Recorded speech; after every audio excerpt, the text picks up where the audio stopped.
Olá, boa tarde a todos, a todas, todes. Esse é o primeiro encontro do ciclo de conferências da ABEX São Paulo, que nós temos como objetivo socializar a produção científica dos professores, socializar os conhecimentos produzidos aqui em São Paulo sobre o ensino. Nesse nosso primeiro seminário, damos as professoras Lucy Brown, que é professora da Universidade Federal do Acre, né? Convidamos a professora Simone de Jesus Machado e a professora Gislene Batista para discutir conosco a respeito da recente publicação, que é o artigo que elas publicaram, A Retórica da Eficiência e o Fardo do Trabalho, Docência na Rede Pública do Estado de São Paulo, né? Que é uma publicação da revista Lutas Sociais da PUC de São Paulo. Então, eu passo a palavra agora à professora Lucy Brown. Oi, pessoal, boa tarde para todas, todos e todes. Eu combinei com a Si e com a X que eu faria uma fala muito rápida, assim, bem, para que elas pudessem também, estamos em três, né? Então, para não tomar tempo e para que elas pudessem desenvolver também outras questões. Eu vou só localizar um pouco de onde vem esse nosso artigo, de onde vem essa pesquisa, e traçar algumas questões gerais, né? A X e a Xlene e a Simone, eu estou na intimidade com elas aqui, porque a gente é muito próximo há muito tempo. A gente esteve juntos, estamos juntas desde a graduação da X e da Simone, né? Eu fui professora delas lá atrás, esse artigo é resultado tardio de algo que a gente vem fazendo há muito tempo, porque ambas naquela época fizeram uma pesquisa de conclusão de curso, do curso de Ciências Sociais, que falava dessas mudanças no mundo do trabalho na rede pública, né? Enfim, então a gente vem desde lá mexendo com isso, e agora, mais recente, participamos do ALAS, né, do Congresso da Associação Latino-Americana de Sociologia, também levando essas discussões sobre as condições e situações de trabalho dos professores, né? Então, isso está em nós já há algum tempo, e aí agora, mais recentemente, a gente disse, bom, vamos escrever, né? Vamos colocar isso no papel, e escolhemos como foco esse programa aí, o MMR, né, para poder traduzir algumas questões que a gente já vinha acumulando há algum tempo juntos. Né? O que eu quero colocar como marco geral? Eu sou socióloga do trabalho, então eu estudo trabalho há muitos anos, e quando a gente observa as mudanças que estão acontecendo na escola, elas são muito similares ao que acontece nas fábricas, por exemplo. Eu estudei metalúrgicos no meu mestrado, no meu doutorado, eu estudei metalúrgico, só no pós-doutorado que eu fui estudar a rede pública de ensino de São Paulo, né? Mas, enfim, as mudanças que acontecem na rede estadual de ensino já há algumas décadas, elas são muito similares às mudanças que aconteceram no mundo da produção como um todo, a partir dos anos 80, aqui no Brasil, de uma forma mais forte, a partir dos anos 90, né? As mudanças, só para situar um pouco o pessoal do ponto de vista geral, são parte de uma crise do capitalismo na década de 70, e como essa crise no padrão de acumulação de capital gera um conjunto de mudanças no mundo da produção e com repercussões muito fortes no mundo do trabalho, né? E como que a escola entra aí, né? Só localizando isso de uma maneira mais ampla. A escola é um espaço privilegiado dessas mudanças, e a rede pública do Estado de São Paulo é um laboratório delas, né?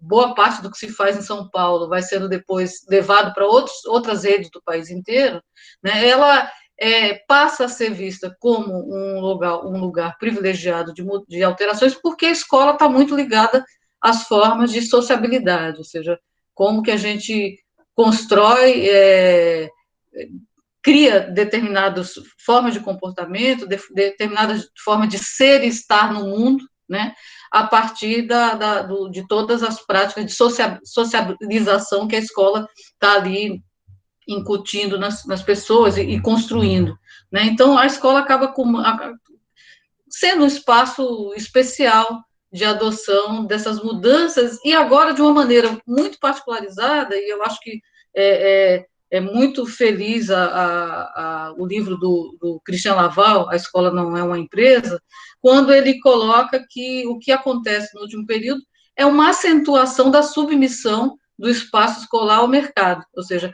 essa tensão entre escola e diretrizes do mercado está posta desde antes, né?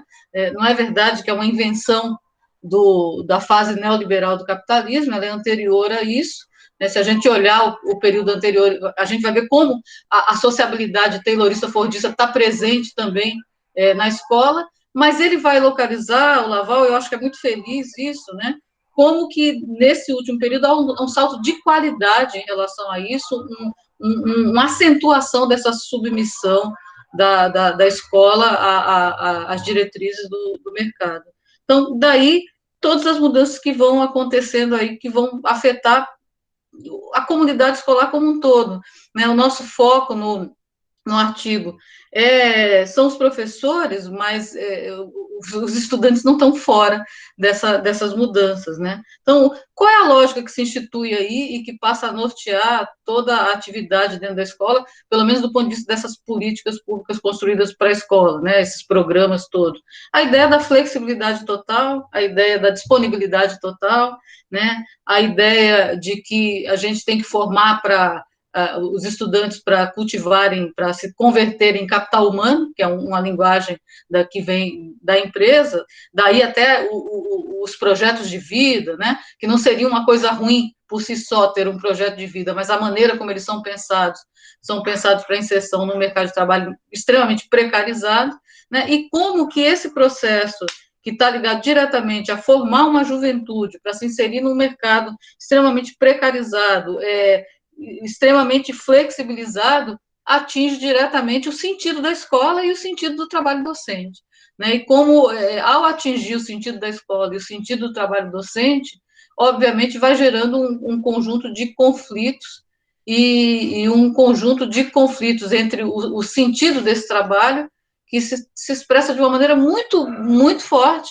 nos processos de adoecimento do trabalho que a gente observa entre os professores em geral e, em particular, entre os professores da educação básica, né? Então, é muito similar, né? A escola está tomada por uma lógica de metrificação, ela está tomada por uma dinâmica de produtividade, e esse processo ele se dá de uma maneira tão, às vezes, muito direta, muito agressiva, e às vezes de uma forma muito sutil, né? Hoje de manhã, só para dar um exemplo da sutileza disso, como as pessoas vão incorporando sem senso crítico isso, eu recebi um e-mail do encontro que vai acontecer em junho, que é o Encontro Nacional de...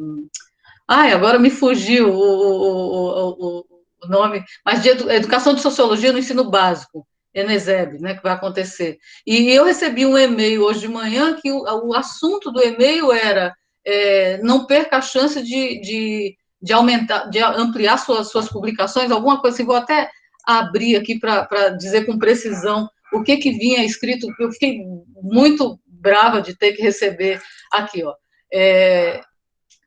Deixa eu ver se é isso. Últimos dias, não é isso, não.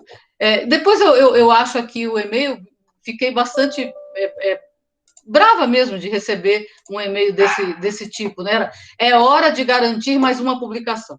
Era esse o título do e-mail que eu recebi hoje, porque as inscrições do encontro terminam, acho que na segunda-feira. E veja como a lógica produtivista vai se inserindo, inclusive no encontro, que tem um perfil, que é o perfil de discutir criticamente a educação básica, né? A sociologia na educação básica, ou seja, como a gente vai incorporando determinadas expressões que são expressões do mercado e que vão se enraizando ali nas práticas docentes do cotidiano, fora tantas outras que estão ali presentes, entre elas a ideia de empreendedorismo, que é uma expressão muito forte dessa ideia de formar a maior parte da juventude para um mercado extremamente flexibilizado, precarizado, de disponibilidade total e de nenhum direito, né? Ou seja, formar para que as pessoas aceitem como natural não ter direito algum e estar sempre à mercê da dinâmica do mercado. O nosso artigo caminha, tem como pressuposto essa análise macro e pega um elemento, que é o MMR, para observar como esse programa em particular está ali, tem nele uma síntese dessas mudanças e como isso tem se expressado entre os professores. Há duas versões desse artigo, eu queria dizer isso para vocês. Uma saiu no livro, que é uma versão ampliada, onde a gente tem, inclusive, depoimento dos professores. Depois a gente pode disponibilizar para vocês, porque a versão que saiu na Lutas Sociais é um e-book, né? Então é gratuito, a X tem, a gente pode mandar para vocês depois. A versão que saiu na Lutas Sociais tinha um limite de páginas, então a gente teve que cortar muitas partes do artigo que a gente construiu originalmente. O artigo original, ele traz depoimentos de professores, obviamente sem dizer de que escola são nem o nome deles, né? Então ele traz algumas reflexões a mais que esse que está na Lutas Sociais. Mas eu fico por aqui, porque eu quero passar a palavra para a X e para Si, e depois a gente ter tempo para conversar mais sobre isso, aí eu estou à disposição para o nosso bate-papo na sequência.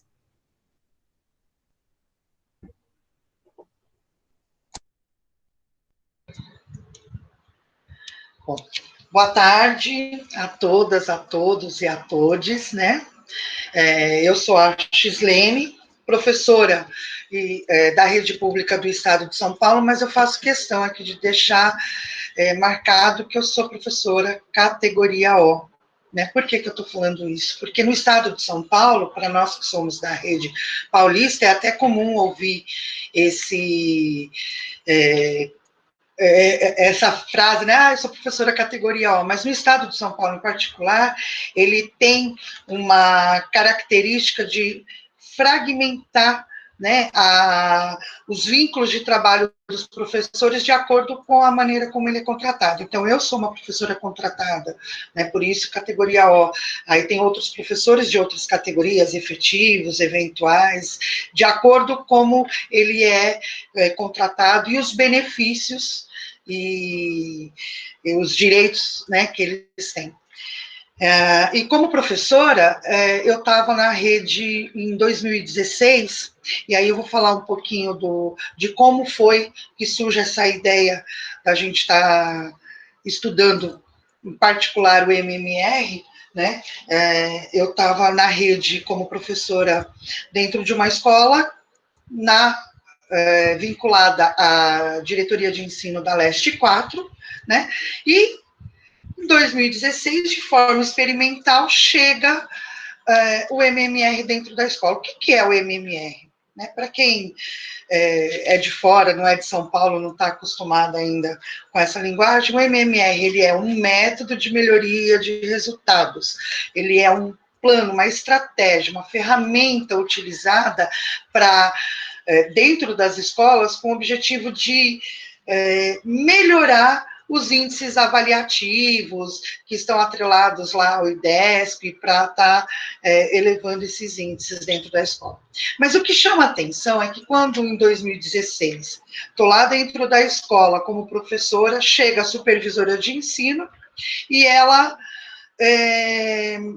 faz essa reunião com os professores de língua portuguesa e de matemática na escola. Quando ela faz essa reunião junto com a gestão, logo depois, na sequência disso, os professores saem incomodados, né? E aí eu, curiosamente, vou querer saber o que está se passando, né? O professor tem dessas coisas, aí fui querer saber o que está acontecendo, o que é isso. E vem a coordenadora da escola dizendo, isso já em ATPC, que nós estávamos recebendo um benefício, né, experimentando uma nova forma de se trabalhar na escola, e que esse MMR era uma maneira da gente ser bem visto, da gente atingir os índices, né, imposto aí pelo Estado, do IDESP, e que a gente ia ser bem visto, ia ser né, a supervisão, a diretoria de ensino e olhar isso com bons olhos para a nossa escola. Então, era o momento da gente se orgulhar da escola, né, de ter recebido esse privilégio de sermos aperfeiçoados, né, para nos tornarmos mais eficientes. E isso me incomodou. Então, é nesse momento que eu, junto com a Simone, com a Lucia, a gente começa a conversar e, olha, está acontecendo aí, o que, que é isso? O que, que é esse MMR? O que, que é esse método aí? E aí a gente começa a entender que esse método, ele é uma cartilha trazida da iniciativa da associação Parceiros da Educação, né, contratou as empresas Falcone Associados, e a Falcone promove essa cartilha, traz para dentro da escola, dizendo lá os 8 passos que a escola e toda a gestão deve seguir para poder atingir os resultados. O que chama atenção dentro desse processo é que todos os passos, na medida que a gente vai identificando o problema, que a gente vai quebrando o problema, que a gente vai revendo, né, as formas de se trabalhar, todos eles levam à culpabilização, à responsabilização do professor. Né? Não é um método que questiona a falta de estrutura, os problemas da falta de insumos, né? Coincidentemente ou não, esse projeto, esse programa chega dentro da escola num ano, inclusive, que estão recolhendo as impressoras da escola, que estão reorganizando os números de alunos dentro das salas de aula, né? E a gente começa a ver toda a dinâmica da escola e do trabalho dos professores serem voltados para atender a proposta, né, que está sendo cobrada pela coordenação, pela gestão, como eles estão cobrando dos professores. Claro que o foco e o centro desse método de melhoria de resultados são os professores de língua portuguesa, porque é o resultado que apresenta lá no SARESP, que vai para o IDESP, né?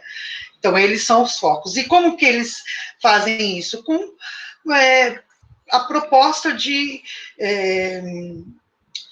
a aplicação, né, o uso de ferramentas de avaliação constantes. Então, surge aí as avaliações diagnósticas, APPs, né, todas essas avaliações constantes, e os professores passam a trabalhar em função de atingir esses índices e essas avaliações. O que nos estranha, e é isso que aponta lá no nosso artigo, e a gente vai apontando esses estranhamentos, é que, primeiro, é um projeto, é um programa, é uma ferramenta usada na iniciativa privada para a gente trabalhar com produto, e esse produto para atingir qualidade, eficiência, enfim, para o produto, né? E isso é colocado para dentro da educação.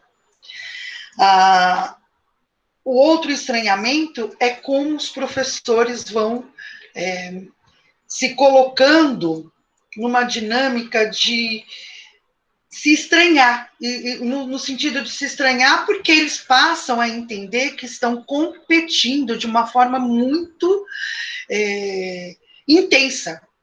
Porque dentro do MMR também tem a condição de você ter que dar visibilidade para suas práticas educativas. Então, há uma condição dos professores estar o tempo todo obedecendo essa visibilidade, fotografando suas aulas, expondo nos grupos de WhatsApp, e aí a coordenação pega essas fotos, leva para a direção, e aí a gestão leva para a diretoria de ensino, e começam a compartilhar como forma de difundir boas práticas, e aí passa a instituir a prática das evidências, né? Então, eu dei uma boa aula, porque eu tirei uma boa foto com bons alunos, e essas boas práticas que deram certo, elas passam a ser disseminadas para o conjunto de escolas da rede. E isso fez a gente questionar, né? Como que é que os professores estavam na questão saúde e adoecimento antes desse programa Gestão em Foco ter chegado na rede? E como que eles estão agora, né, durante esse processo? E aí a gente viu que houve um aumento expressivo de determinadas doenças, e aí está lá no artigo mais bem desenhado, aqui a gente só está, né, colocando as coisas que nos intrigaram. Então, houve um aumento expressivo dos professores, do adoecimento, do número de licenças, de afastamentos, né, dos professores, e, em contrapartida,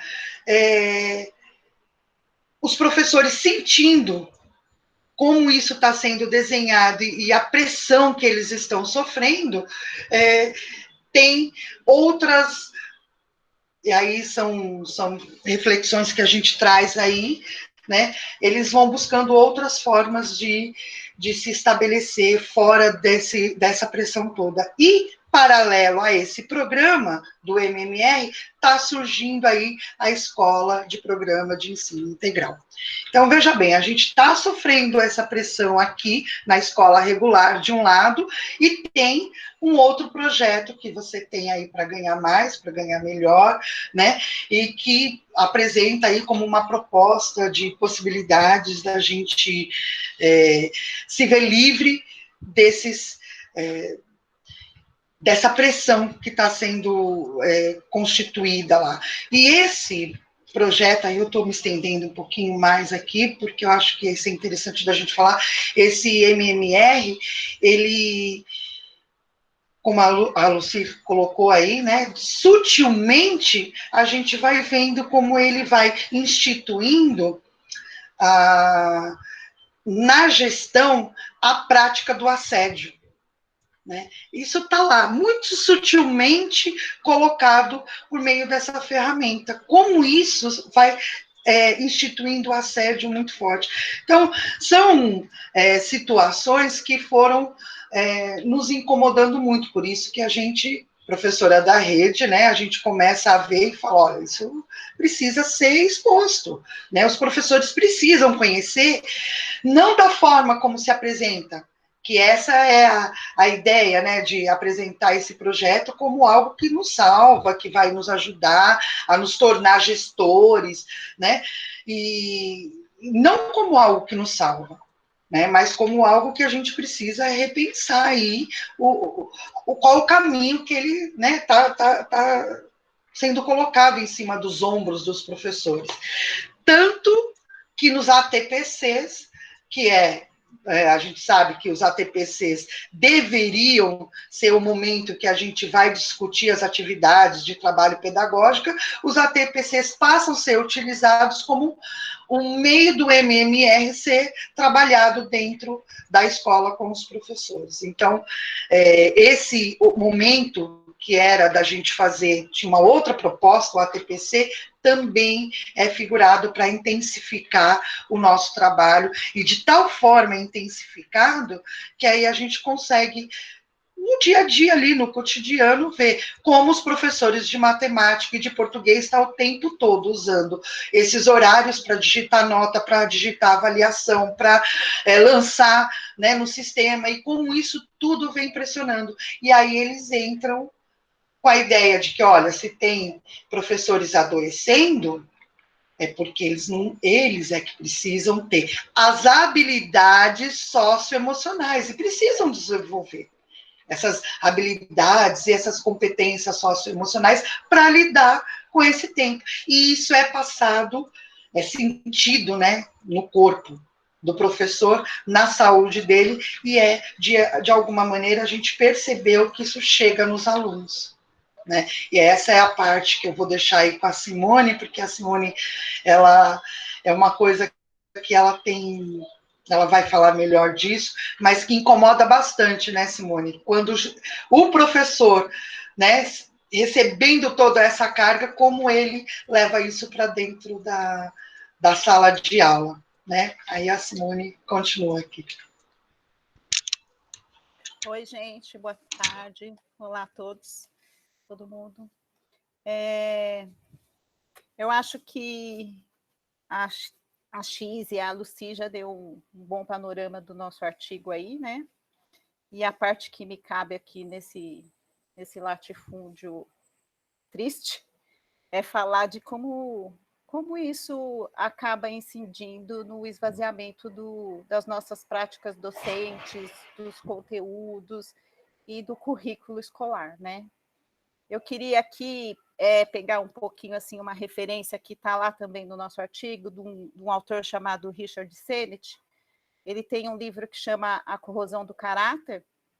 É um livro que ele escreveu, é um ensaio que ele escreveu no final dos anos 90, começo dos anos 2000, e ele tem um subtítulo que é assim,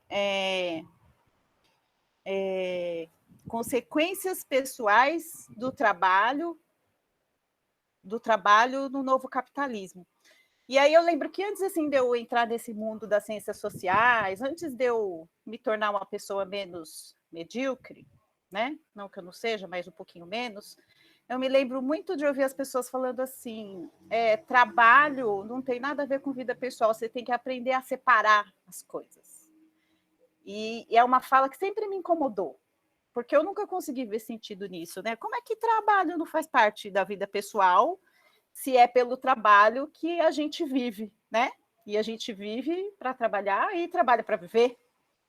E aí, quando eu me deparei com esse livro ainda na graduação, esse título já me chamou muita atenção, porque ele fala que é as consequências pessoais, né, do trabalho na nossa vida. E é um livro muito legal, assim, porque além de ser um livro muito claro, muito curtinho, ele é rápido de ler, ele é fácil de ler, o Sennett ele vai demonstrando como que esse capitalismo flexível, como que essa nova forma de organização do trabalho, ela vai influenciando a formação do caráter das pessoas, né? A corrosão do caráter é o nome do livro. Como ela vai influenciando o caráter das pessoas. Então, ele fala que essa flexibilização do trabalho, ela incide numa coisa que é muito importante para a formação do nosso caráter, que é o comprometimento, o compromisso, a confiança, a lealdade, os vínculos que a gente desenvolve no ambiente de trabalho. E que, com a flexibilização do trabalho, dentro, né, do neoliberalismo, tudo isso vai se perdendo. E essa perda influencia também nas nossas relações pessoais, não só no trabalho. Isso a gente vai levando para outros ambientes, na formação das nossas amizades, na nossa relação com a comunidade, na relação que a gente tem com os nossos filhos, né? Porque se tem assim uma coisa que a escola fala muito, que os professores falam muito, e a gente fala para os nossos filhos, é essa ideia de comprometimento, que os alunos precisam ser comprometidos, que eles têm que ter disciplina para estudar, que eles precisam organizar o tempo. No entanto, a gente trabalha cada vez mais numa desorganização do tempo, né, que é vendido assim até com uma ideia de liberdade, que hoje nós temos liberdade para organizar nosso tempo de trabalho, o que não é verdade.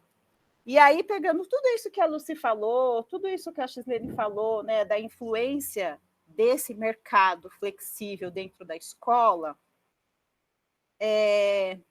eu fico pensando assim, como é que a gente ainda não conseguiu associar o suposto desinteresse dos alunos com essas políticas gerenciais? Porque o que a gente está oferecendo para eles? A gente cobra comprometimento dos alunos dentro de uma escola que não nos dá tempo de estabelecer vínculos com eles. A gente não consegue estabelecer vínculos com os nossos colegas, nem com os alunos, né? Então, essa coisa, né, dessa falta de permanência que ele vai apontando no livro, ela atinge a gente na escola de um modo assim muito visível e ao mesmo tempo não, porque na nossa correria, no nosso dia a dia, né, com as nossas 18, 20 turmas, né, professores de sociologia, 2, 3 escolas para dar aula, a gente não consegue muito assim parar para pensar, a não ser que você tem a prática da pesquisa, o que não é o grosso dos nossos colegas, a gente sabe, a gente não tem muito tempo para refletir, para associar que essa suposta falta de interesse, de não comprometimento dos alunos, ela está estruturada nas práticas e nas formas como a gente trabalha na escola, né? Então, o currículo, né? O currículo que é uma coisa tão debatida, né? Não é à toa, porque o currículo ele não é só aquela lista de temas que a gente precisa, de conteúdos e temas que a gente precisa abordar. O currículo também se dá na nossa vivência dentro da escola, né? Neste currículo que é todo pautado por esses empresários iluminados, que trouxeram essa receita infalível que a Chislene aqui colocou para a gente, esse currículo, ele em nenhum momento considera nem as nossas práticas docentes, e muito menos as formas de aprendizagem dos alunos. E aí, como a gente está o tempo todo ali preocupado em sobreviver, né, materialmente, com as nossas 18, 20 turmas, 2, 3 escolas, muitas vezes a gente não se liga nisso e a gente começa a procurar teorias para tentar entender por que o nosso aluno não é comprometido com a nossa aula, né? E aí a gente abraça umas teorias tipo assim, geração milênio, geração neném, geração Y, umas teorias furada que não fala nada, que não faz o menor sentido, mas a gente começa a reproduzir esse tipo de discurso e não aborda com a criticidade necessária o esvaziamento que o nosso currículo está tendo. E o currículo, ele é uma coisa muito importante, né?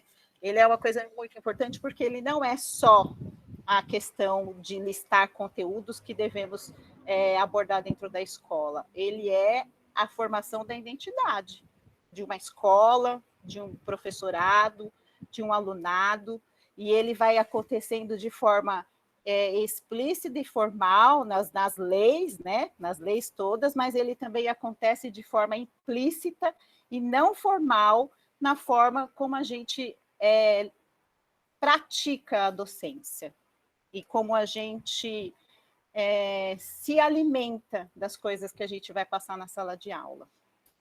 Então, o MMR, ele massacra e esvazia o currículo e as nossas práticas, quando no ATPC a gente está o tempo todo discutindo ADC, ADR, APP, não sei o quê e não sei o quê. A gente não tem um tempo para desenvolver um projeto com o nosso colega de área ou fora de área que não seja dentro dos moldes do MMR. A gente não tem tempo, não tem agenda, não existe agenda dentro da escola que não seja fechada nas datas dos 8 passos do MMR. Não há. E para a gente conseguir esse tempo, a gente precisa se desdobrar em 1000. Em 1000. E aí, então, para eu encerrar, acho que não tem muito mais o que falar, né? Para eu encerrar aqui a minha fala, eu acho que quando eu entrei aqui na reunião, a Josefa estava falando assim, que ela não consegue ver outra saída a não ser a desobediência. Eu também. Eu não consigo ver outra saída a não ser a desobediência. Ou a gente arruma saúde, resistência, tempo para se apropriar desse currículo que não é o formal, né, que é o que chamam até de currículo oculto, de forma consciente, para a gente se fortalecer e tentar construir um outro modelo de educação, ou a gente vai agonizar nisso como professores, e o pior é que a gente vai agonizar como sociedade no modelo de educação assim, que eu considero homicida, porque outra coisa, ainda não é muito bem estruturado na minha cabeça, eu não estudei sobre isso, mas outra coisa que eu também não consigo dissociar é a quantidade de jovens suicidas com a escola. Né? Eu não consigo dissociar isso, eu ainda não tenho isso desenvolvido, sistematizado, mas eu tenho esse sentimento, sabe? Então, eu queria, assim, falar para a gente aqui, que está aqui, que a gente fizesse, assim, menos EFAP e mais USP Escola, que a gente desse menos atenção para a Ana Penido e mais atenção para a Selma Venco, para a Lucy Brown, que a gente ouvisse e lesse menos Instituto Ayrton Senna e Instituto Lehmann e ouvisse e lesse mais Repu. Porque enquanto a gente não consegue desenvolver formas coletivas mais fortes, né, mais substanciais para a gente resistir, a gente tem que se alimentar individualmente e se apropriar conscientemente do currículo oculto que forma essa identidade uberizada nossa e dos nossos alunos. Acho que é isso.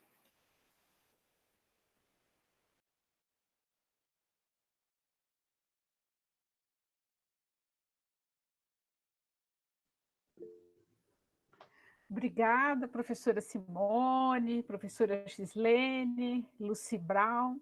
Né?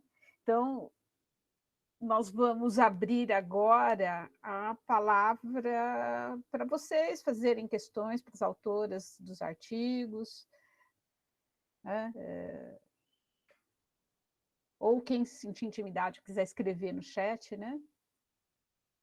Valber, claro, Valber. Bom, boa tarde. Primeiro dizer que é uma honra, um grande prazer encontrar 3 pessoas muito especiais. Aliás, bem mais pessoas, mas as 3 que nos falam aqui, Simone, a Lucy e a X, né, Maíra. Quero dizer o seguinte, que o debate que vocês trazem é essencial. Eu vou pegar um pouquinho pelo que a Simone falou agora no final, né, do desgaste que e levantando também a questão do MMR que a Gislene comentou, o desgaste que é o que você está na escola e tentar ter um tipo de debate diferenciado, né? Nos últimos 2 anos eu estive na escola, inclusive como coordenador pedagógico, esse ano acabei assumindo uma vice-direção, e vou dizer que um grande diferencial, que é algo que a Simone acabou de dizer, é o tipo de formação crítica que nós tivemos, né? Tenho certeza que a Lucy olha para a gente com muito orgulho dos frutos que tiveram e o que o pessoal tem feito, e realmente o tipo de formação que a gente teve faz uma diferença tremenda no nosso dia a dia, na nossa vida. É um grande diferencial. E a minha experiência triste como coordenador foi exatamente tentar tornar mais crítico o debate e não ter esse tipo de respaldo dos próprios colegas, né?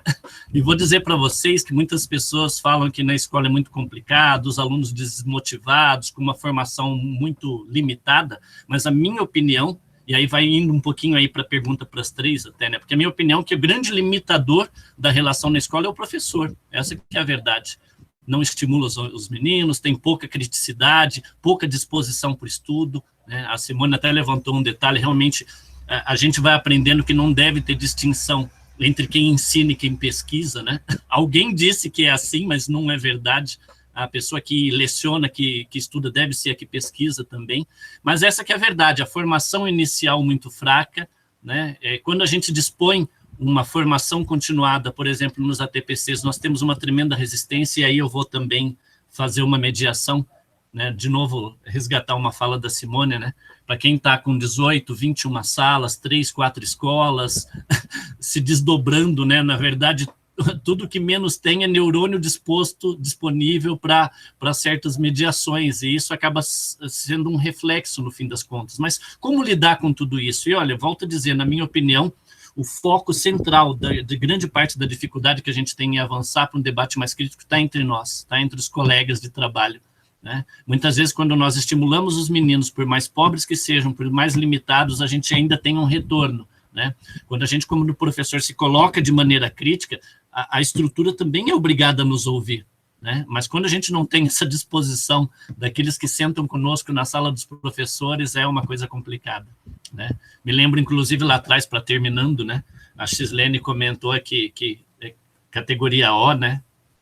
Fui por muitos anos categoria O, sei do sofrimento, e eu me lembro na Simone ter comentado uma escola que ela dava aula, não sei se é a mesma ainda, lá em São Caetano, em que você tinha uma sala de professores para O e uma para efetivos, né? Os outros professores não enxergavam sequer os professores de categoria O. Para mim era inadmissível uma situação dessa, simplesmente inadmissível, mas isso eu acho que reflete um pouquinho grande parte da limitação do problema que a gente tem. Então, gostaria de ouvi-las sobre isso, né, sobre esse limitador que a gente tem na sala de aula com nossos colegas, que eu vou dizer, talvez seja um lugar mais atrasado da escola, seja a sala dos professores.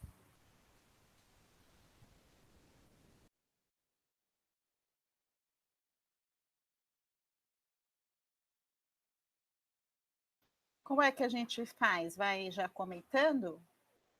Sim? Vamos ver se sim.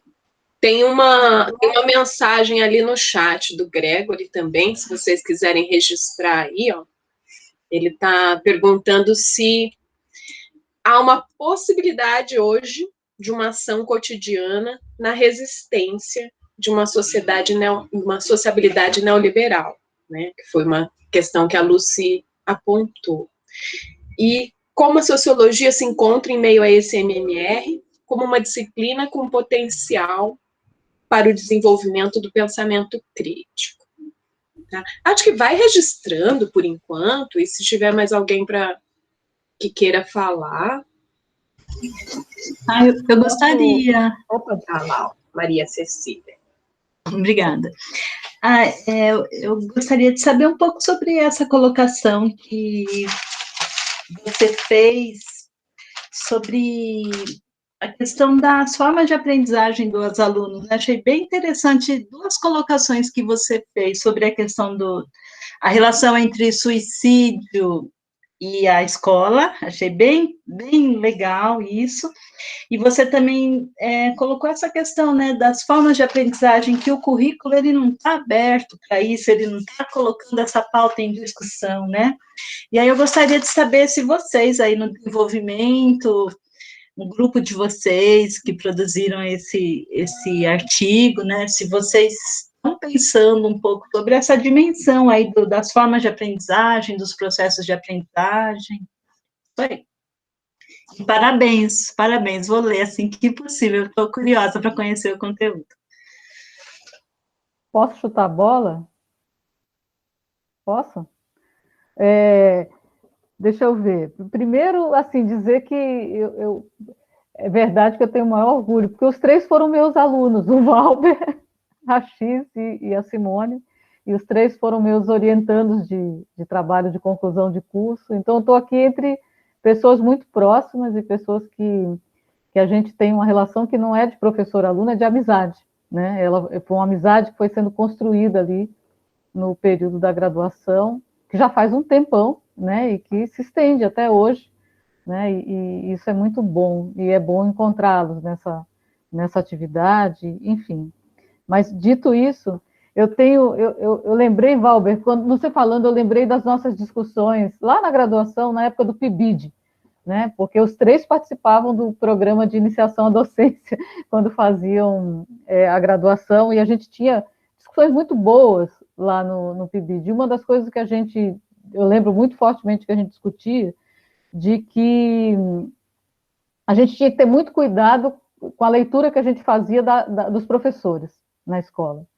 Porque muitas das atitudes que os professores tomavam na escola, que eram de aparente conformação, de aparente não estar nem aí, etc., elas resultavam tanto de um desgaste muito profundo, né, imposto por essas políticas governamentais ao longo de décadas, né, por um processo profundo de desvalorização da docência, e muitas vezes como mecanismos, estratégias, né, usando um pouco a linguagem do Christophe Dejoux, né, uma estratégia de sobrevivência num ambiente minado, né?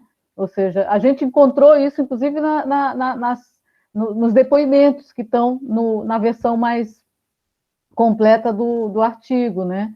Quando uma das professoras diz que ela não vai entrar naquele confronto porque ela não vai, ela só quer acabar o semestre e tirar férias para descansar, né? De que ela não vai enfrentar esse desgaste a mais no final de um semestre letivo extremamente pesado, né? Ou seja, essa descrença de que é possível mudar algo e que o desgaste é muito profundo, né? E como às vezes o que aparece para a gente só como desistência, muitas vezes esconde também uma estratégia de defesa, né?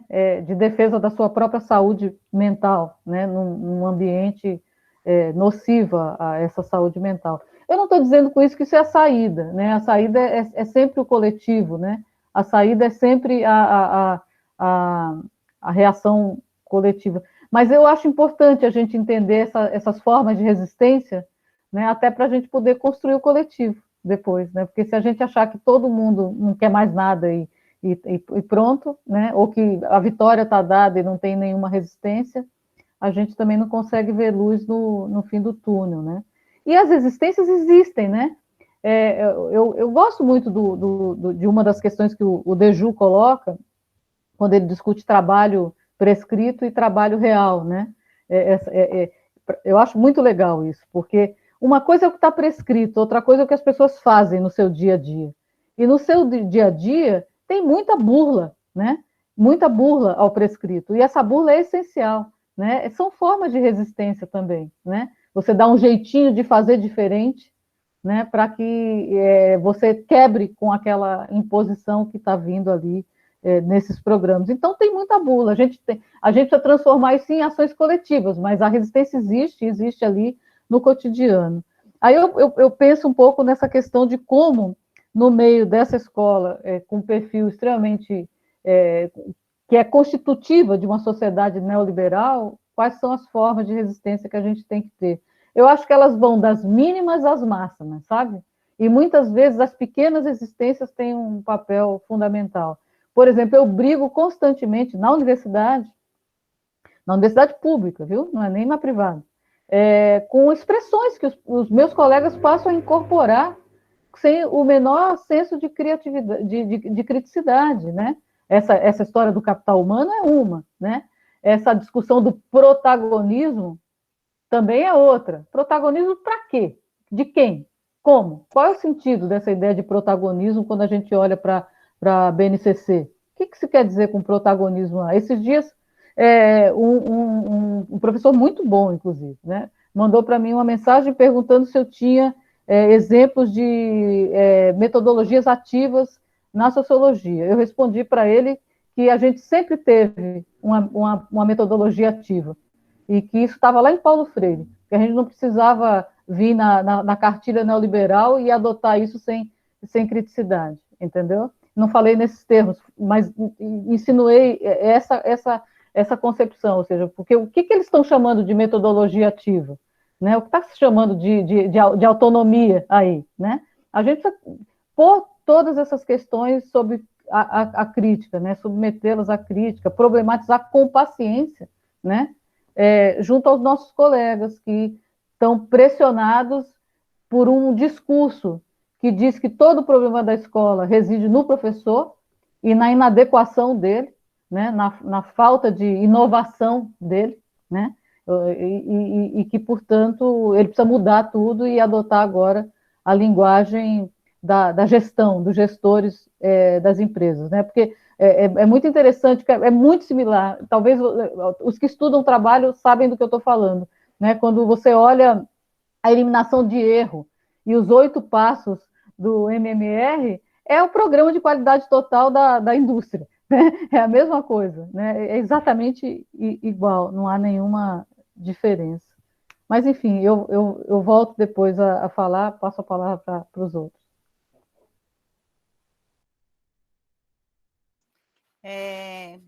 Sobre essa sua... Como é que eu posso falar? Esse seu incômodo, Valber?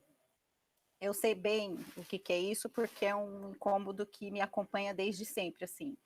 É um incômodo que me acompanha a ponto de eu ficar cega e culpabilizar os meus colegas, sabe? pela suposta falta de interesse ou de criticidade, né? Mas acho que a Lucy já respondeu muito bem, assim, que a gente é atropelado demais dentro da escola. Eu acho que o que eu tenho abordado, o que eu tenho feito ultimamente, o que eu tenho abordado mais ultimamente na escola, além dessas pequenas coisas que nem a Lucy falou, né? Lá na escola, na rede estadual, é o tal da clientela, né? Ainda não chegou esse palavreado capital humano, né? Chegou clientela, coisas do tipo assim, que parecem coisas pequenas, mas que se a gente vai pontuando, no começo a gente é apelidado de professor chato, mas depois as pessoas passam tempo, as pessoas começam a te ouvir um pouquinho mais, você vai ganhando espaço e vai conquistando espaço com as pessoas. Tentar, o que eu tenho tentado fazer dentro da escola é o que era o que a gente deveria fazer sempre, que é tentar trabalhar projetos e didáticas fora dessas que é imposta pelo MMR, fora das ADRs, é tentar brigar por espaços dentro da escola para além do MMR. Eu acho que isso é uma forma de conseguir trazer mais pessoas para perto de você e uma forma também de não esvaziar totalmente a nossa docência, a nossa prática dentro da escola. É bem cansativo, é bem difícil e muitas vezes dá com um tiro na água, assim. Mas é o que eu tenho encontrado de coletivo micro, né? E individualmente é o que eu mencionei, assim, é me alimentar por outras fontes que não seja a escola. Então, muitas vezes as pessoas falam assim para mim, mas por que você não faz aquele curso da EFAP? É rapidinho e dá evolução. Evolução de quantos por cento no salário base de R$ 1.500, mesmo que seja rapidinho, aquelas 36 horas que eu podia estar lendo Fernando Cássio, eu vou perder na EFAP? Não faz, não perco. E é isso que eu falo com meus colegas também. Faz as contas aí, quanto é de salário que vai aumentar aí, se você fizer essa porcaria desse curso? Lê esse aqui, ó. Entende? Eu acho que é uma outra coisa que falta muito nos coordenadores também. Você passou sua experiência aí, né? Que os coordenadores, você como coordenador tentou trazer uma outra coisa e teve resistência, mas eu acho que essa resistência existe porque não tem coordenadores assim como você. E aí vai existir mesmo, e quando tiver, tem que insistir para ampliar o espaço, porque eu, como fiquei muito tempo em várias escolas, a minha experiência com as escolas todas que eu trabalhei é que eu conheci zero coordenador crítico, assim, zero. Todos os coordenadores gastavam todo o tempo para discutir MMR, antes do MMR, para discutir qualquer outra porcaria que veio antes dele, que eu já nem lembro mais. É todo o tempo. E se a gente não briga para discutir outras coisas, a gente não consegue. Até as coisas mais básicas da escola, o Estado está perdendo, que é uma festa junina, assim. Sob o pressuposto de que festa junina é uma festa católica e que a gente está tirando o espaço das outras religiões. E aí nem festa junina se discute mais, não tem nada, assim, nada pedagógico que une os alunos, que movimenta a escola, que não seja prova, existe mais dentro da escola desde que esse MMR surgiu. É muito difícil, muito difícil. Assim, a coisa que a Maria Cecília falou sobre o suicídio, eu não... Isso que eu coloquei aqui é uma impressão. Eu não estudei, eu não tenho nada assim muito sistematizado para falar. O que eu digo assim, a escola, no espaço de socialização, a escola, ela é a escola do Estado, que é a minha experiência, né? Assim, falando da escola do Estado. Ao mesmo tempo que ele é um lugar de muitas violências, eu sinto que a escola ainda é o melhor lugar para o aluno estar. Não tem melhor lugar. Agora, na pandemia, na distância, a escola onde eu trabalho, o ano passado, teve 4 suicídios de aluno. 2 eram alunos meus. 4 em um ano. E eu tenho certeza que esses, não posso afirmar, né? Mas na minha cabeça, 2 desses que eu convivi, os 2 eram alunos de terceiro ano e eu convivi com eles desde o primeiro. Se a gente não tivesse a distância, talvez não teria acontecido o que aconteceu. O que eu quero dizer com o suicídio dos jovens não é o ambiente da escola em si, porque eu acho que o que ainda faz esses jovens não sofrerem mais do que eles sofrem é a escola e a oportunidade deles se socializarem com os colegas, com professores, com a comunidade. Mas é toda essa lógica social que a Lucy expôs no começo, sabe? Essa loucura dessa flexibilização de tudo, assim, do trabalho e da vida, essa falta que a gente tem hoje de segurança para planejar. A gente não consegue mais fazer planos assim. Eu não estou falando de pandemia, não, eu estou falando de mercado de trabalho mesmo. E esse tipo de sociabilidade é o que está levando pessoas jovens a querer não viver mais. E isso está encarnado nos currículos, né? Isso está encarnado nas práticas que cada vez mais são impostas para a gente, assim.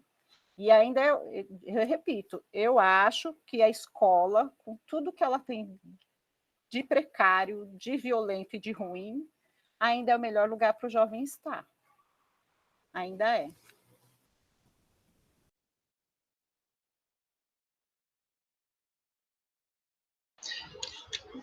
Bom, eu vou pegar aqui a fala da Simone e da Lucy, e vou continuar aqui. Vieram umas perguntas, e que são perguntas que eu sempre faço quando eu estou assistindo alguma live. Eu também sempre pergunto, a Márcia, a Agnes, o Gregory, eles fizeram pergunta: como que a gente cria projetos de resistência e de subverter a essa condição em que a gente está inserido? Por várias vezes eu fico procurando essa resposta, já li, perguntei, questionei. A resposta que mais me acalentou o coração foi numa conversa que a gente estava, eu, a Lucy, a Simone, enfim, as outras professoras, e a gente conversando, e aí vem a seguinte proposta, né, que não é um projeto que está pronto, né, não dá para a gente falar, a receita é essa, vamos pegar essa receitinha, esses passos, e vamos fazer isso, que isso a gente vai conseguir mudar enfim, vai melhorar o nosso ambiente de escola. Não tem essa receita. Essa receita a gente constrói nesse diálogo, né? A gente vai conseguir criar momentos e atitudes de resistir, né, o que vem de cima para baixo, nesse diálogo, na medida em que a gente vai se aproximando. O que fica muito em evidência nessa quebra de vínculos que vai acontecendo nesse processo, né, dentro da escola, de mudança de professor, mudança de cargo, né, e na medida que os professores vão mudando de uma escola para outra, vão atribuindo aulas em 2, 3, 4 escolas, esse processo, na medida que ele vai quebrando alguns vínculos, quando a gente consegue estabelecer esses vínculos, né, e buscar esses vínculos, é um caminho, né, esses caminhos que a gente vai aprendendo a construir, porque a gente vai se fortalecendo, vai se aproximando, vai se apoiando, né. Uma outra pergunta que veio aqui, acho que foi do Gregory, vou tentar falar assim bem, foi acho que o Gregory que fala, deixa eu só ver aqui, se há uma possibilidade de ação cotidiana na resistência e como a sociologia se encontra em meio a esse MMR. Bom, a Simone, o Valber, eu sei que são professores de sociologia, a Dani, acho que todos aqui são professores de sociologia.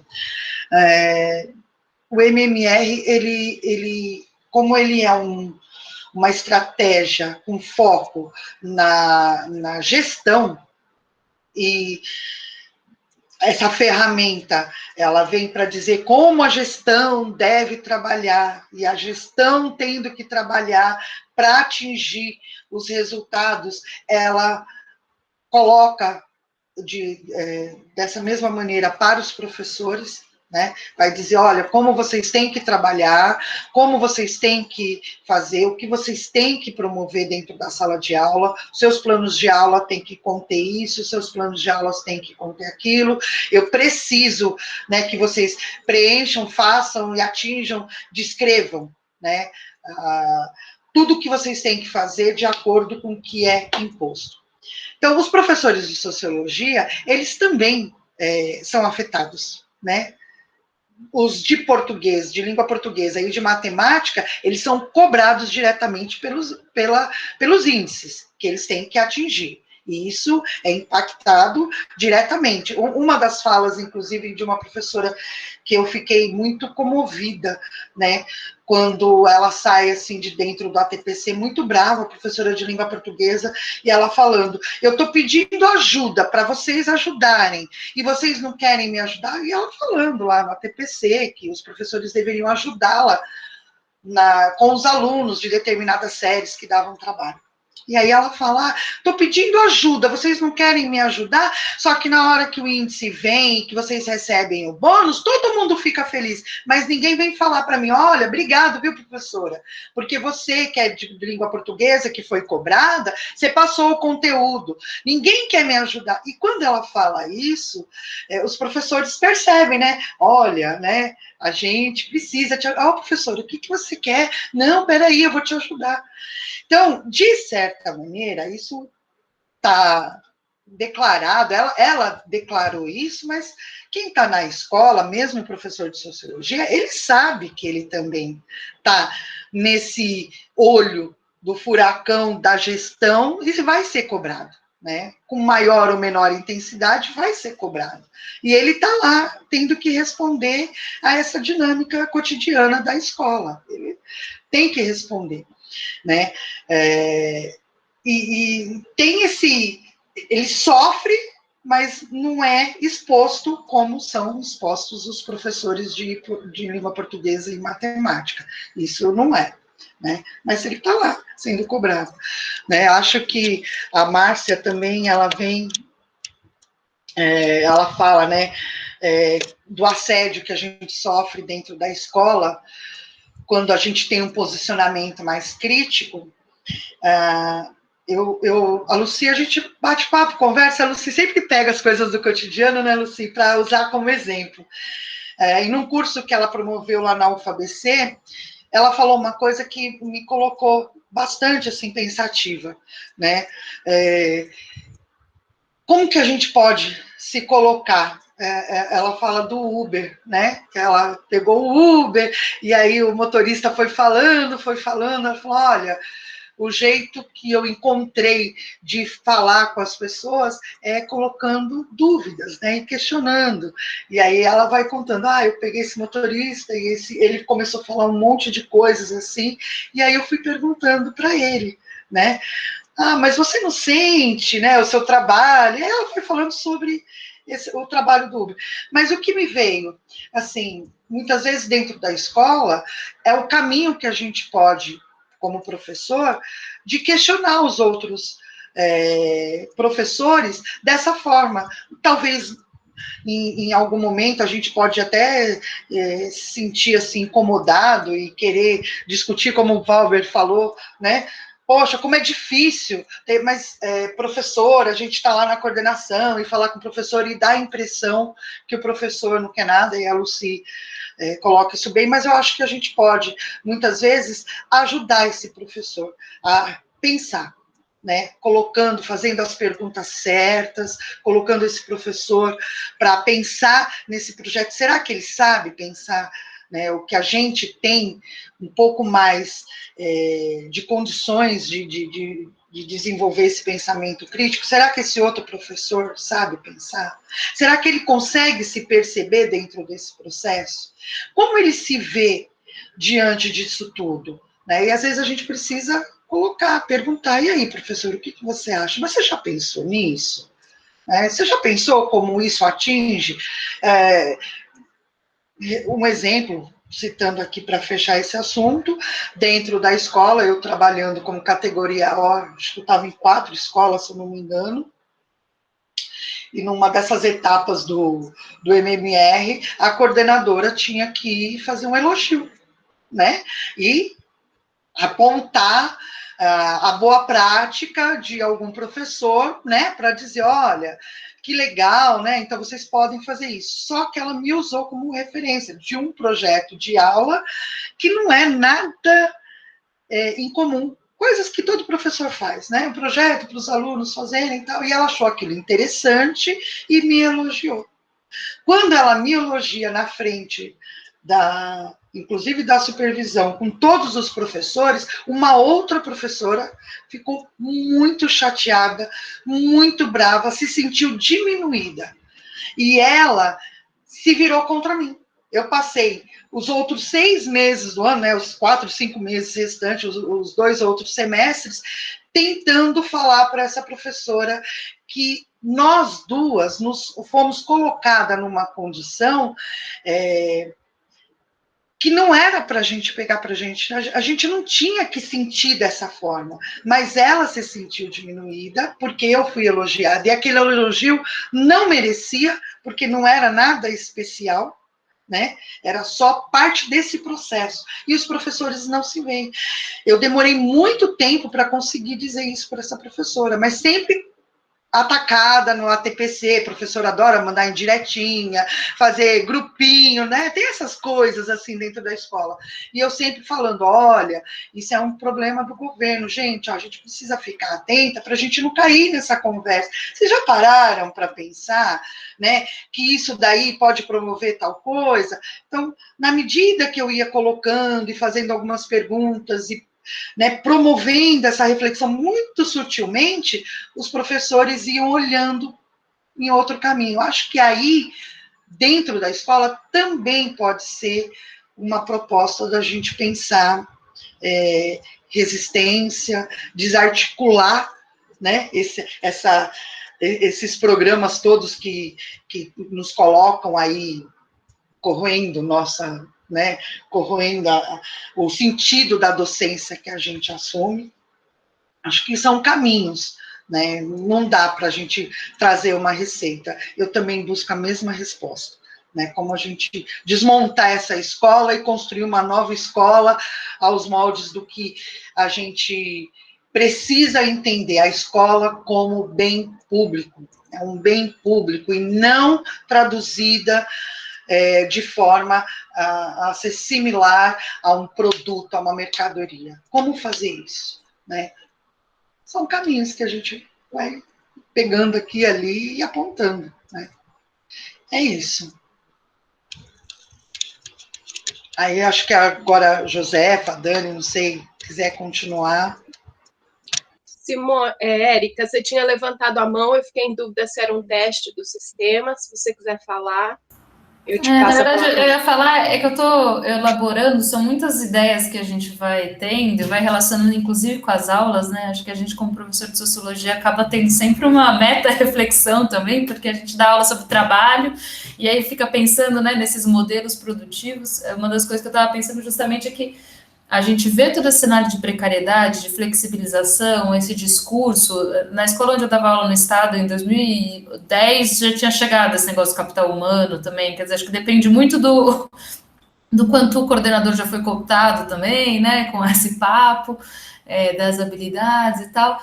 Mas ouvindo os relatos de vocês, eu não deixo de pensar também em características totalmente tayloristas desse trabalho, né? Quer dizer, de a gente entrar, digamos assim, a gente não é que um modelo substitui o outro, né? Ele se sobrepõe de certa maneira, né? Porque você tem a coisa da redução do número de profissionais também.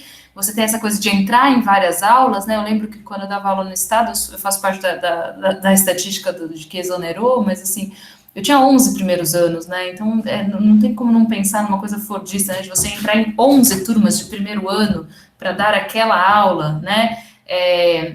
Vocês relatando, né, essa questão da falta de tempo, a eliminação dos tempos mortos, né?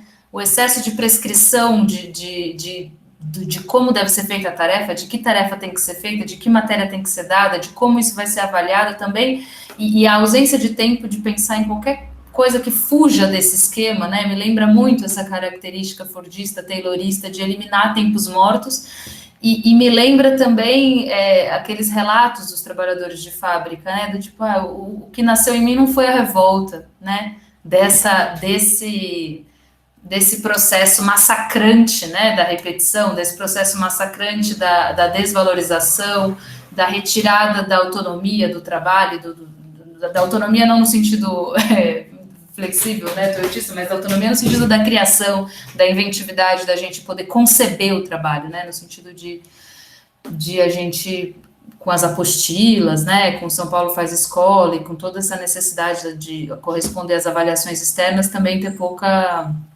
espaço para fazer alguma coisa de fato em diálogo com os alunos, né, uma coisa em diálogo com o que a gente está vivendo naquele contexto, né, que não seja prescrito. Então, isso é uma coisa que eu fiquei pensando, assim, de ouvir vocês falar, gostaria, talvez, de vocês pudessem desenvolver um pouco. E uma outra coisa que, na verdade, é uma pergunta que, lendo, né, eu li a versão resumida, e é muito chocante, porque a gente, né, vocês vão datando essas reformas, essa forma de conceber e essa já precarização já desde os anos 90, e querendo ou não, os anos 90 é também o período em que a gente expande o ensino médio, né? Então, e a gente sabe, quer dizer, num processo ainda de redemocratização, que é contraditório no Brasil, né, porque a gente entra na redemocratização, tem a Constituição, tem a estruturação, né, desse sistema de educação, ao mesmo tempo que a gente começa a implementar as reformas neoliberais, né. Então, é como se não houvesse um lugar onde tivesse não sido precário, né? É como se essa estruturação e ampliação do ensino médio já tivesse sido feita dentro desse regime de precarização, de flexibilização, de desvalorização docente, né? E alguém mandou aqui um artigo, né, de indicação aqui, que justamente já fala da desvalorização desde 95, ou seja, é praticamente desde sempre que a gente está construindo desse jeito, né? Então, acho que a fala da Chislene agora também é importante da gente pensar que talvez não tenha havido um momento de valorização, né? E que a gente tenha que, no fundo, pensar, daqui para frente mesmo que a gente vai poder construir, né? Que tudo que foi feito de interessante, de forte, né, de transformador dentro dessa educação pública que a gente tem, e acho que no estado de São Paulo é bem massacrante mesmo, né, a nossa realidade, já foram formas de resistência, né? De certa forma já é uma resistência, são frutos dessa resistência e de conseguir escapar a esse sistema massacrante, fazendo coisas, enfim, significativas, coisas realmente transformadoras, e criando os vínculos, apesar de tudo isso, né, Simone? Porque eu acho que a gente cria esses vínculos e os alunos reconhecem isso, e a gente sente que às vezes demora até para chegar, né, essa sensação de ufa, aquilo lá deu certo, né, na hora parece que eles nem estão tanto assim, mas depois de um tempo vai falar, poxa, professora, aquele negócio foi muito interessante para mim, aquilo foi muito, né, eu aprendi muito, então, não sei se vocês conseguem datar mais ou menos um momento, foi mais realmente na década de 90 mesmo, eu fiquei com essa impressão de ler, que vocês já estão datando desde lá esse processo, né, de precarização, ou mesmo essa questão da divisão da categoria em várias categorias, né? Então, se vocês pudessem comentar um pouquinho mais sobre essa aparente contradição, né, ao mesmo tempo o sistema que a gente está estruturando, precarizando, é mais ou menos isso? A gente estrutura ao mesmo tempo que precariza?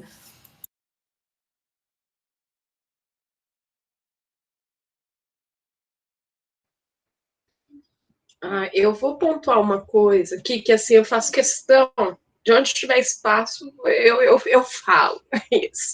Mas todas as pessoas que eu conheço aqui, que estão presentes nesse momento, ou eu conheci estudando, né, ou eu conheci lutando pela sociologia, pela manutenção da sociologia, do currículo, de não sei o quê, né? Então eu vejo que assim, é um ambiente privilegiado, né, de professores não alienados, né, e a gente sabe que tem bastante deles por aí, mas todo mundo aqui está já resistindo dessa forma, e é extremamente difícil, né, difícil o tempo que a gente tem para estudar. A Simone é uma grande provocadora, e eu gosto de provocar também para rebater, porque Bourdieu, né? A gente tem que fazer dessa sociologia um instrumento de luta. Simone me fala assim, não faz EFAP, faz USP Escola, né? Por exemplo, né? Uma bela de uma provocação. Esse equipamento de onde eu estou falando agora, esse computador, toda essa estrutura tecnológica aqui, eu comprei um computador visando aquele plano do governo, né? De você compra o computador e ele te paga um pouquinho, né? É um instrumento de trabalho essencial. Agora, na pandemia, que eu não tinha como ficar sem. Eu estava pegando o computador emprestado da escola para fazer as aulas online. E aí abriu essa possibilidade e falei, bom, chegou a hora de eu ter um computador decente, então, vamos lá. E aí, logo, nas entrelinhas embaixo, vem assim, você tem que fazer 2 horas de curso mensal, etc. e tal, mas tem que ser o curso da EFAP. Você não pode escolher que você vai fazer da universidade tal, da USP ou qualquer uma outra. Você tem que fazer o da EFAP, né? Então, como que o sistema já se empoda às nossas possibilidades, né? Estudar não é um problema para a gente, nunca foi. Não, mas, por favor, deixe-nos escolher o que estudar, onde estudar, né, para essa formação. E isso não existe. E aí, outra coisa que a X problematiza muito a questão do MMR, e quando ela ilustra dessa professora, né, que fala, gente, me ajuda, né, eu entendo que a carga realmente e a cobrança fica, em grande parte, para os professores de português e matemática, né, assim exige o sistema. Mas no PEI, né, que é o programa integral, onde isso é muito mais estruturado burocraticamente falando, essa cobrança é direta para os outros professores e de outras disciplinas. Você tem que incluir lá no seu programa de ação anual, mensal, semestral, como que a sociologia vai colaborar para esse índice aí melhorar, né? Que o índice sempre vai cair em português, sempre vai cair em matemática. Então, a gente já tem que colocar ali o nosso parágrafo dizendo como que a gente vai colaborar. Ou seja, esse é um programa que, burocraticamente, ele já resolve esse problema dessa professora aí do parcial, que vai dizer, ninguém vai me ajudar? Não, eu vou te ajudar aqui, ó, no versículo tal, capítulo tal da minha aula, né? Eu vejo que, assim, essas resistências, né, que a gente tem, o tempo todo, né, gente? A cada TPC que é dado uma nova demanda, a gente fica ali falando, peraí, deixa eu buscar meu lugar de fala e pontuar que isso aqui não tá legal.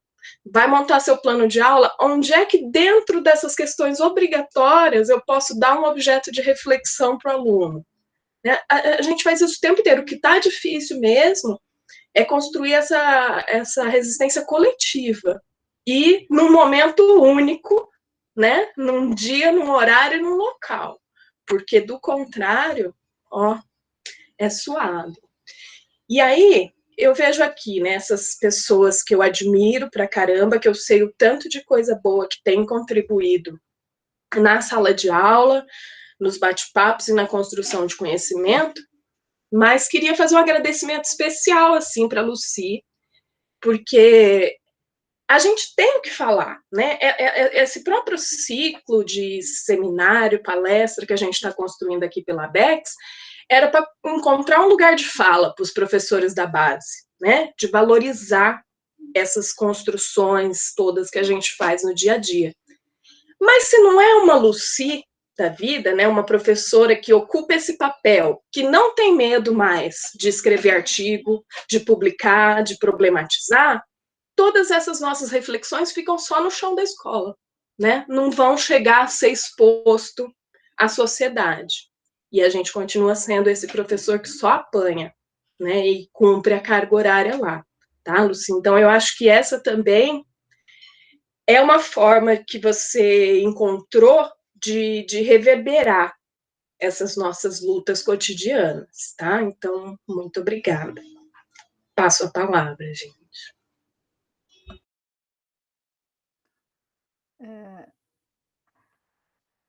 Pessoal, o debate está super interessante, né? E eu gostaria de saber se tem mais alguém querendo fazer pergunta para as nossas palestrantes, para a professora Gislene, Simone e Lucy, né? Para que a gente caminhe para as considerações finais.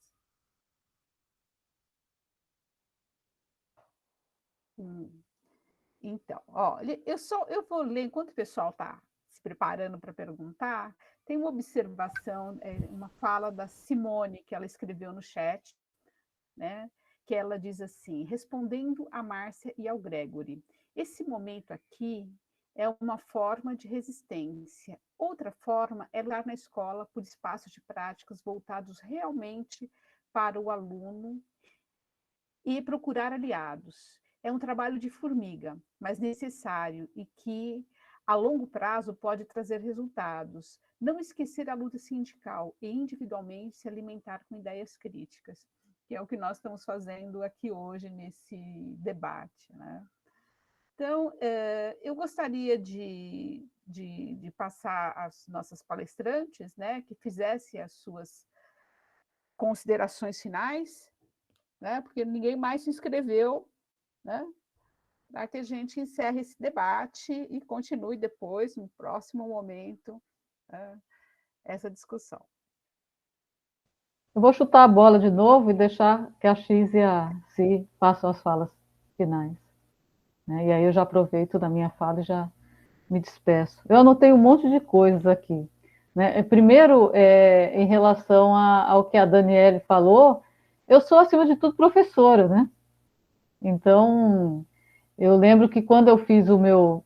Quando eu fiz a entrevista, quando eu fui fazer o pós-doutorado, me perguntaram por que eu ia estudar professores. Eu tinha passado a vida inteira estudando metalúrgicos, o setor operário.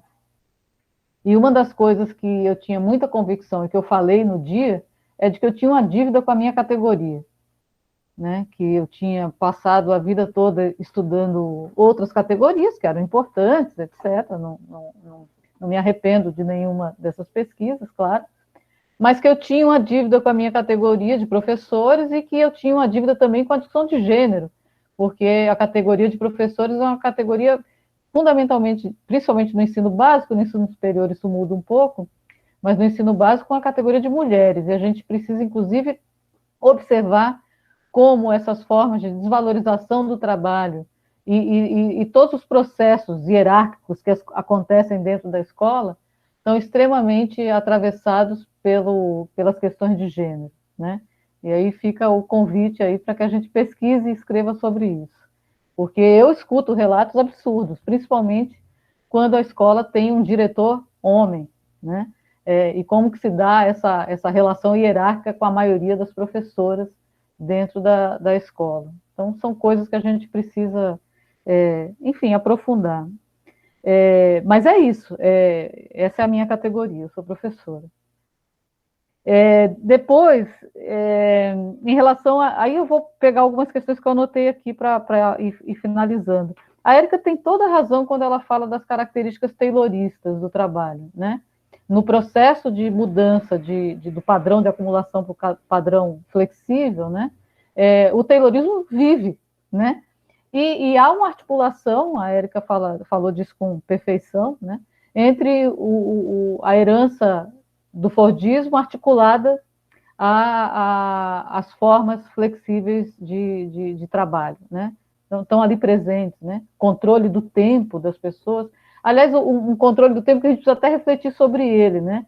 Porque a ideia de um trabalho flexível que nos leva à disponibilidade total, e a categoria de professores, ela é bem característica disso, ela já é intermitente, ela já tem uma parcela de trabalhadoras intermitentes, professoras e professores, antes da reforma trabalhista aprovar a intermitência, porque esses eventuais são exatamente isso, trabalhadores intermitentes, e eles já existem há muito tempo na categoria. Então, as experiências de precarização do trabalho são bastante antigas, e essa forma de precarização do trabalho rouba, inclusive, do professor com essas aulas para lá e para cá, 3, 4 escolas, e, enfim, para poder garantir o mínimo de salário, rouba do professor o tempo para reflexão e para resistência, né? Para ir para a reunião do sindicato, né? Para fazer outras coisas, e para a vida também, né? Outras coisas que não seja somente trabalhar, né? A fronteira entre trabalho e horário de trabalho e horário da casa, né, da vida, nos professores há muito tempo foi destruída já, né? Não há nenhuma novidade. Então, a gente vem vivendo um processo longo e antecipado das formas de precarização do trabalho, que agora estão muito evidentes, ficam cada vez mais evidentes com esses programas estruturados, mas que estão presentes entre nós há muito tempo, que vem minando, né, a nossa capacidade de organização coletiva e de reação. Mas eu acho que é interessante o que traz a Érica em relação ao Taylorismo. Eu fico pensando, eu não acho que o terreno da luta seja só a disputa do discurso, não, mas eu acho que a disputa do discurso é algo muito importante, né? Não adianta disputar o discurso e não fazer nada, né? Enfim, mas a gente não pode abrir mão da disputa do discurso, ou seja, há um discurso hegemônico que se consolida, né? A gente precisa instituir um discurso contra-hegemônico, e instituir o discurso contra-hegemônico é problematizar cada expressão dessa, né? Eu sempre falo para os meus alunos, né, que o ser humano tem uma capacidade fantástica, que é a capacidade de abstração, né? Mas as palavras têm um efeito muito interessante nessa capacidade de abstração, né? Quando eu escuto uma determinada palavra, eu associo um determinado sentido a ela, né? E ao associar um determinado sentido a ela, eu crio uma visão de mundo a partir daí, né? Então, quando a gente deixa que faça parte do nosso cotidiano essas expressões das metodologias ativas, do protagonismo, né, do capital humano, né, da resiliência, etc., a gente não está falando só de palavras, a gente está falando da constituição de uma forma abstrata de reconhecer o mundo, né? E a gente precisa combater isso. Então, acho que esse terreno é um terreno de combate importante para a gente. Eu, há muito tempo, acho que a gente precisa fazer uma discussão profunda, né? Que é que escola nós queremos e que educação nós queremos, né? A gente só vai conseguir... eu sei que é difícil isso, né? Mas a gente precisa pensar nisso, né? E aí eu acho muito interessante uma discussão que o Fernando Castro faz, o Silvio Carneiro faz também, eles têm trazido essa discussão, eu acho muito interessante que, mais do que discutir processos de aprendizagem, a gente precisa discutir a educação, né? Os processos de aprendizagem fazem parte do nosso cotidiano, mas eles têm que estar subordinados ao que a gente entende por escola e ao que a gente entende de projeto de educação.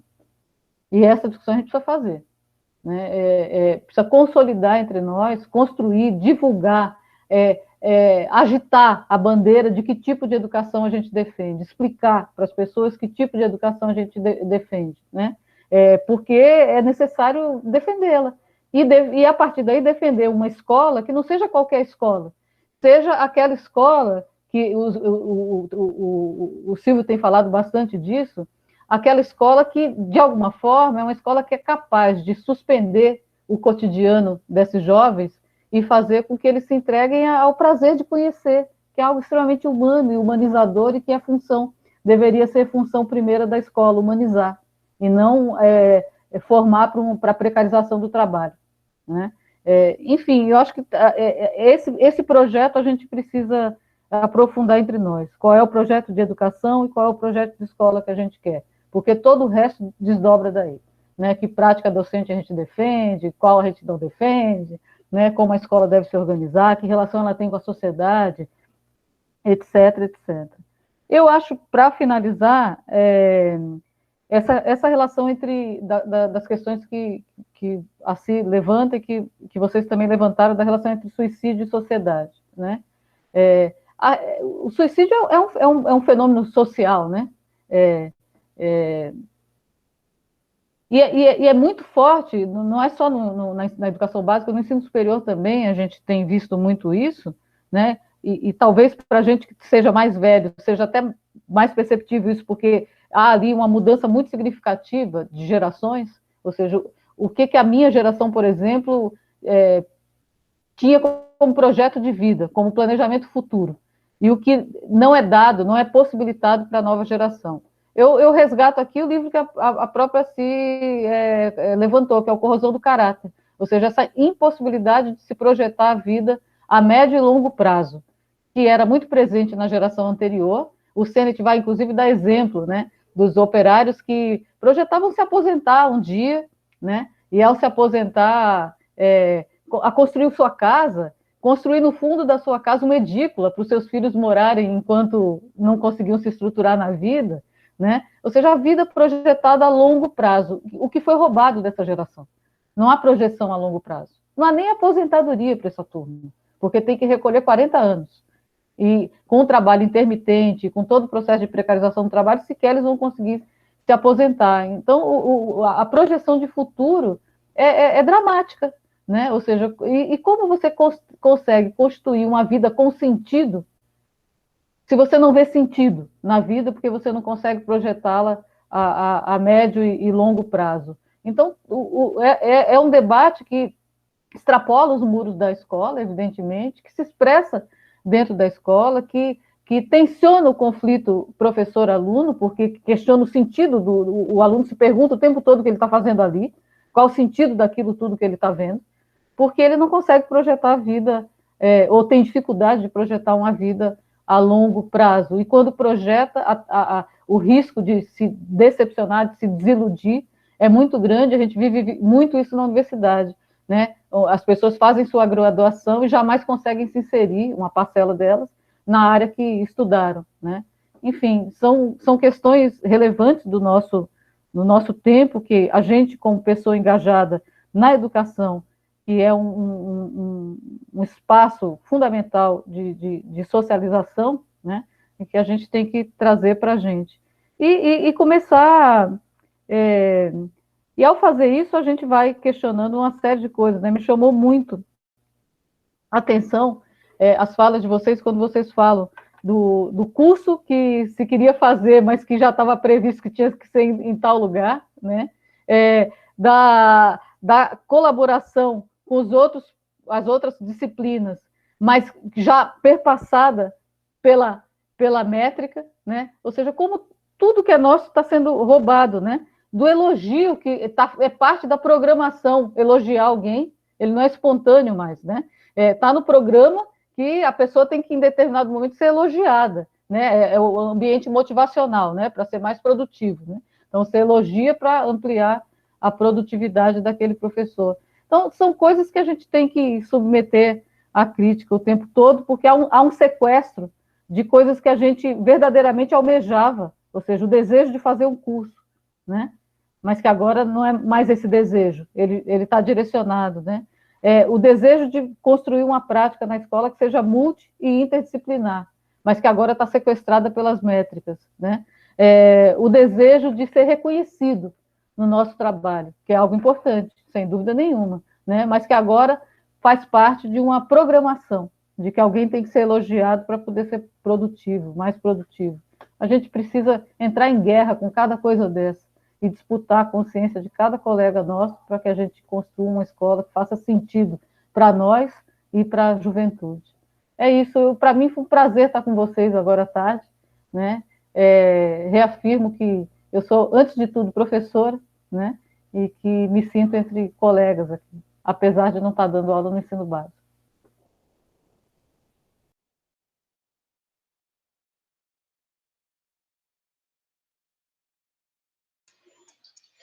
Bom, acho que a Lucy praticamente trouxe à tona tudo o que a gente precisava aí nas considerações finais, né? Eu só agradecer o espaço que a ABEC está promovendo, inclusive de dar de colocar como regra, olha, professoras da base, né? Tá colocando esse espaço para os professores. E acho que é interessante deixar só essa ideia de que é importante os professores estando dentro da escola, né? Sejam eles de qual disciplina for, mas nós que estamos aqui interessadas em entender esse processo dentro da escola e estudar, em pesquisar, que a gente promova, ajuda a promover isso dentro da escola, dos professores buscar conhecer esse processo, se questionar esses programas todos, não aceitar isso que vem de cima para baixo, sem antes questionar, querer saber, né? E que a gente possa, cada um de nós, contribuir para que as perguntas sejam feitas, as perguntas certas, né, sejam feitas e que a gente não desista, né? Que há aí uma avalanche de condições em que vai colocando toda a nossa dignidade à prova, né? Mas a gente precisa, nesses momentos assim, que a gente vai se juntando, né, se dando as mãos, se dando os braços, a gente precisa avançar, resistir, pegar tudo isso e continuar, porque aí é a ideia do que o Freire já fala, né? Ainda que esteja tão difícil, mas que a gente, sem a escola, a gente não tem como continuar, sem a educação, né? E trazer isso para os professores. Acho que a gente precisa continuar levando isso para dentro da escola, né? Para que os professores insistam em questionar, insistam em estudar, insistam em procurar entender esse processo e se ver dentro desse processo, para que eles criem mecanismos de defesa muito mais eficientes, né, contra o sistema, não contra si. É isso, né? Mas deixo aqui o meu agradecimento, agradecer a todas que estão aqui, todos que estão conosco, e um beijão para todas vocês. Eu estou, só encerrando aqui, eu estou em São José do Rio Preto, uma cidade extremamente afetada pela pandemia, que nós estamos fechados, né, dentro dessa, realmente vivendo o que é o lockdown, e aí a gente acaba usando esse tempo para ter mais tempo para estudar mais, para buscar mais. E aí, respondendo só a Érica, olhando aqui para você, lembrei, Érica, esse processo que você pergunta, né, desse desencadear aí desses anos que a gente vem colocando, né? Quando a gente fez essa pesquisa, era uma pergunta mesmo, né? Como isso foi acontecendo e como isso foi se desenhando?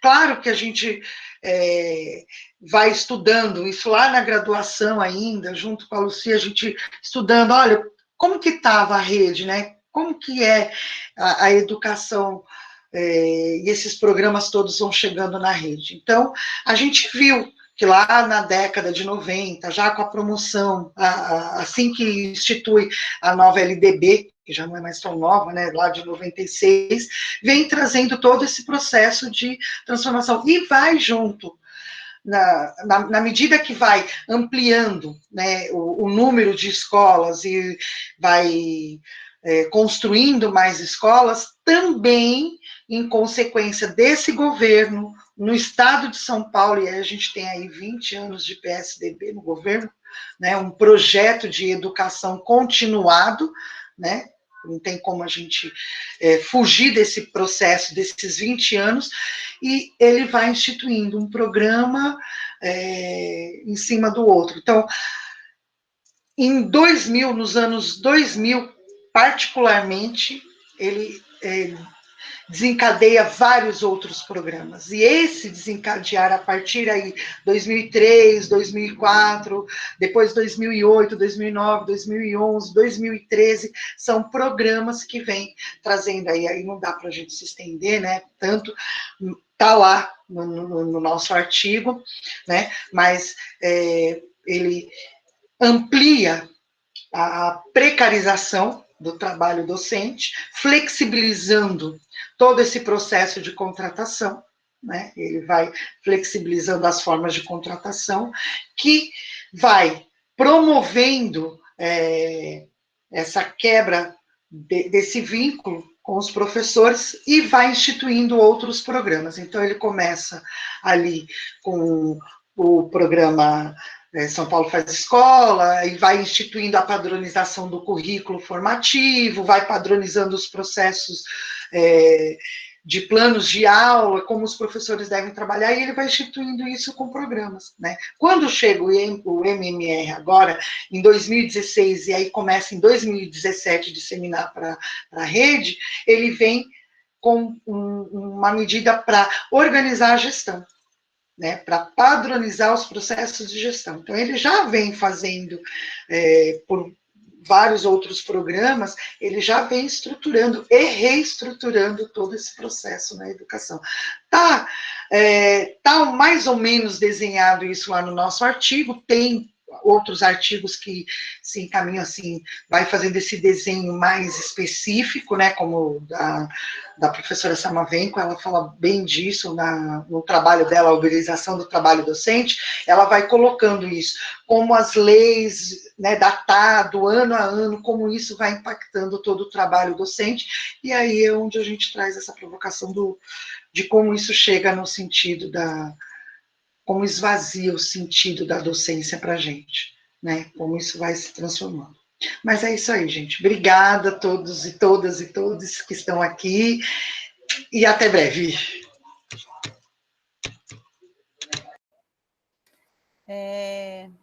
Vou ser breve, né?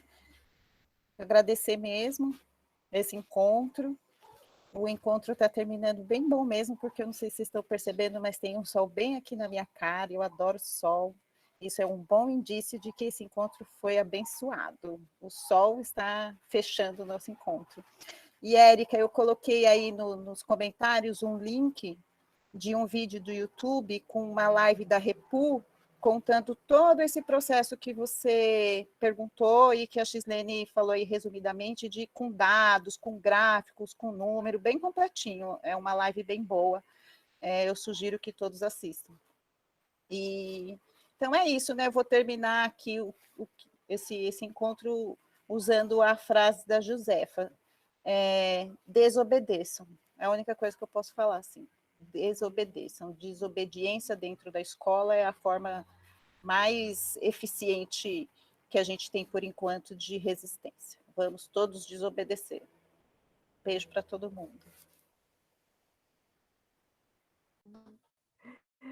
Eu, em nome da BEC São Paulo, agradeço a participação de vocês. Foi um momento super rico de reflexão e de debate.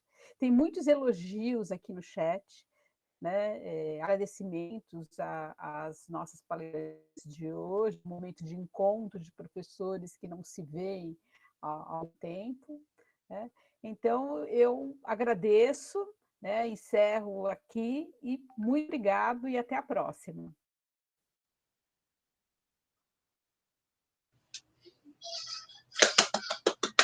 Tchau, gente. Tchau, tchau, gente.